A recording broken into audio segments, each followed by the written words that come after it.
ഇപ്പോൾ ഏകദേശം ലോ ഫ്ലെയിമിൽ 5 മിനിറ്റ് ആയിരിക്കുകയാണ്. ഇനി നമുക്ക് ഇതിലേക്ക് മുളക് പൊടി ചേർക്കാം.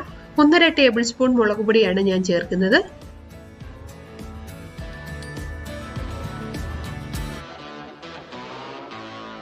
മുളക് പൊടി ചേർത്ത ശേഷം നല്ലതുപോലെ ഒന്ന് മിക്സ് ആക്കാം.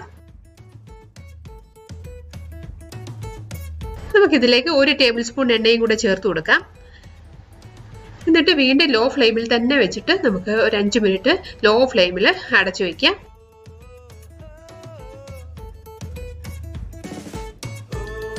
അല്പം കട്ടിയുള്ള പാനാണ് ഇതിന് നല്ലത്. അപ്പോൾ ലോ ഫ്ലെയിമിൽ കിടന്നിട്ട് കറക്റ്റായിട്ട് നമുക്ക് കുക്കായിട്ട് കിട്ടും.